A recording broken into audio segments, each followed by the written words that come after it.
Hey folks, Jason here from Blue Label Bastards Wargaming, and hope you've had a happy new year and some great holidays. But what I want to talk about today is my latest update on progress with my Hail Caesar early Imperial Romans force. And as I mentioned in my last update, I was toying with using Army Painter, which was kind of featured heavily on, or is featured heavily on Warlord Games homepage. They must have some kind of deal with them because obviously Hail Caesar takes a lot of minis. So what I intended to do was start with just a small number of minis. I told you I was going to use the Casualty Markers. Man, that's an ugly picture.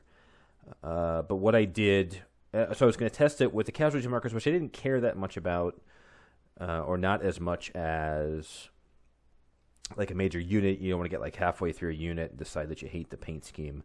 So with these just go down to reflect damage on each unit. So I was more willing to experiment on these. So what I started out with, technically they can all lay flat. You can just put them on the table, but some of the spears and things, I thought they looked just better on a base. And I didn't want to use my magnetic bases, so I had a bunch of fantasy 20mm bases hanging around. And so I decided to use them. It does look a little weird. They're supposed to be laying on the ground, but they don't quite. But again, it's just tokens. So what I did was just glued them on those bases, primed them black, and then sprayed white to bring out the details. And there's going to be a theme in a lot of these pictures. They look a lot better in person than they do on my camera phone, so I blame Steve Jobs. And so this is what I started with. And with the Army Painter, if you look on the website, and I'll post the link to the articles they actually have, but I'll do the article that I used on the Warlord site. They talk about you just prime the model, base coat it, dip it, and then there's a number of ways you can do it. There's a number of ways you can dip too, and I'll talk about that later. But this is what I did for the base coating. So and there's a bit of controversy out there. Dude, Roman legionaries wear red colored tunics, or was it wool colored, undyed? Was it white? I didn't want to get involved in that, but I didn't want to paint everything red either. So what I ended up going with was a white off-white tunic with a red stripe. So basically, brass, Vallejo monocolor brass for accents, white for the tunic. Obviously, Citadel Kislev flesh for the flesh, shocker. Mephiston red for the stripe, and then for one of the Casualty Marker shields. And then brown for the leather. Actually, now that I'm thinking about it. And then, then the darker, and I think it's a Doombull, whatever, for the wood. And I've always struggled with what color to paint spears, because you could paint them and they look identical to leather, and they don't, but I don't know what a good color scheme is. So it's a more reddish brown, and then chainmail silver game color for the armor. Oh, I'm sorry, the brass is also for their helmets. So I didn't take a picture of the pre-base coat before I dipped them, but a shocker. No spoilers here. I painted them like I said I would, and then I went ahead and dipped them. And there's two ways you can do it. What you see a lot of people do is take pliers and dip the whole model in there. I didn't want to do that. I want to have a little bit more control, so I just picked an old junky brush. Note to self, don't pick too junky of a brush, or else you'll be picking hair out of your models, which happened to me a number of occasions here. Just did a heavy, essentially used it like a wash. So this is what they come out looking like right afterward, and then I set them aside. I was actually gone over this past weekend. You're supposed to let them wait between 24 and 48 hours. I waited longer than that. So, and this is what they look like after they were dry. So essentially, you can see it ends up looking like a heavy wash, and they're super shiny, and frankly it looks like butt. I want to do a little bit more than this. And also, I did clean up that shield. It looks like I painted it like a monkey. I touched it up. That will be covered by a transfer, so you kind of just want the color behind it. If you have it painted black, the shield ends up looking funky. So this is what they look like, but it does, again, from far away, it fills in all the cracks and creases nicely, but you do get a lot of shine. So then, and again, if you look back at the article, it says you can stop here because it looks great. I don't really think it looks great, but you can stop here and do matte varnish, Army Painter, which I happen to use. I think it's much better than the GW product. You can just matte varnish it and get that shine down. It looks great. Or you can go on and do highlights over it, which I was going to do anyways, and particularly after I saw the finished product, I moved forward with. So just more Mephiston Red to bring that shield back up, and some Evil Sun Scarlet. Both of those were used for the stripes around the bottom of the tunics. I don't know if those are historically correct, but I just want to have a little bit of color on there. And I forgot to mention it, but I used the strong tone. There's 3 different tones, and you might have noticed in the picture. There's 3 different tones, 3 different types of Army Painter dip. I used the strong tone. That seemed to be kind of one that more people were happier with a little bit of research that I did. But what it didn't do was kind of fill in the chainmail and some of the armor as much as I liked. So I went over again with Nuln Oil the armor because I wanted to have it fill in one of the tokens has chainmail instead of kind of the I guess it's splint mail, whatever you would call the other kind of armor. And then I highlighted up just the flesh with the high points.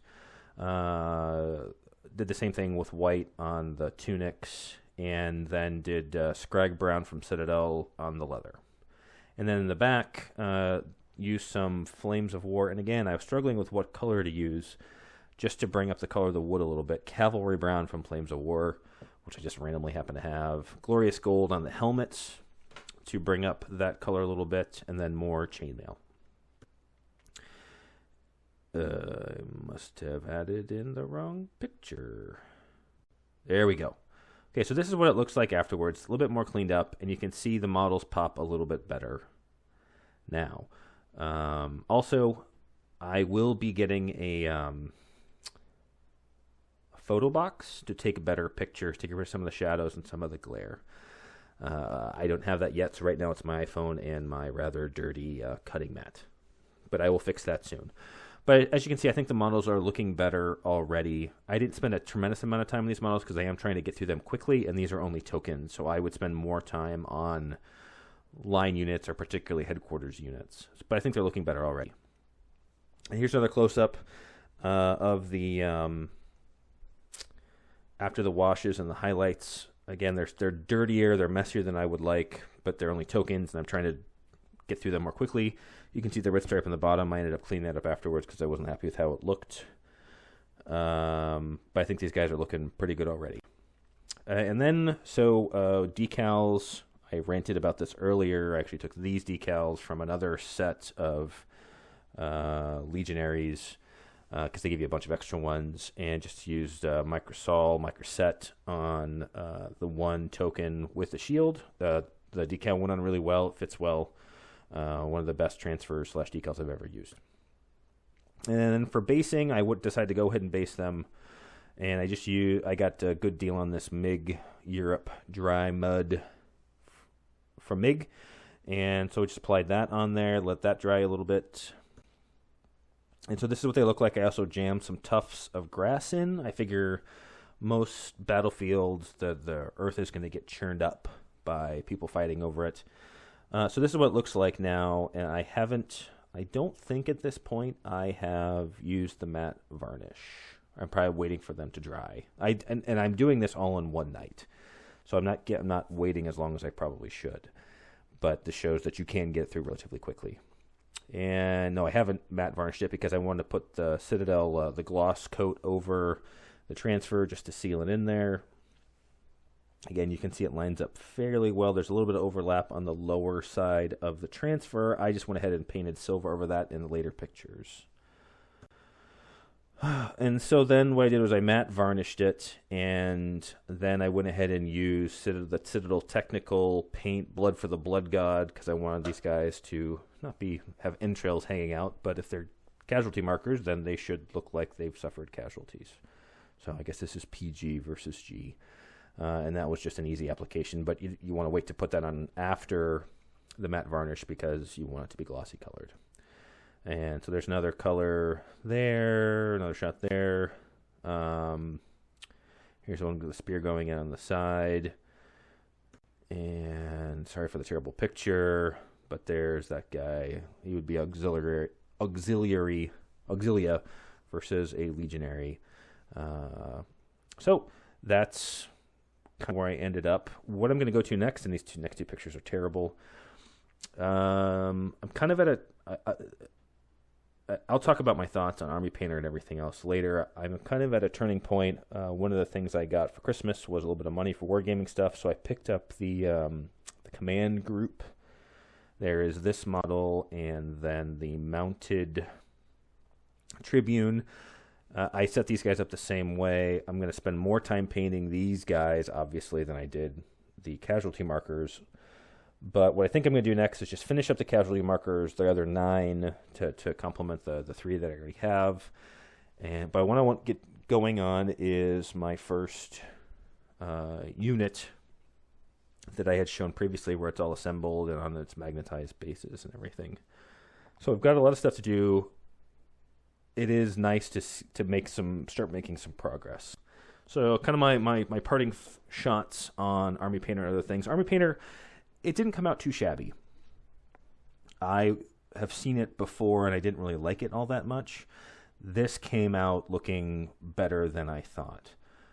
The question is, though, I'm not sure that it saved me a lot of time, and I kind of just treated it like a wash. So why don't I just use a wash?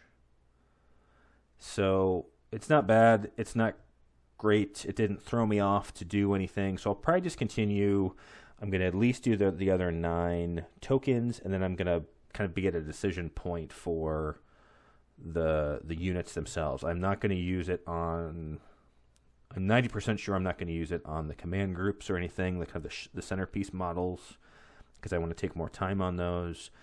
But I'm fairly confident that I'll use these on the units too, and just to kind of speed up the progress. So I'd welcome your thoughts. Again, the pictures I don't think do the models justice, so I'll try to post more in the future one, and hopefully then my eBay cheapo light box will come in and I can do some better pictures. Casualty tokens, I mean, there's not much to say about them. They're pretty simple models. They look fine. They do their jobs. Again, a low bar. And lastly, just want to say, it is nice to make progress, and you all know this as well.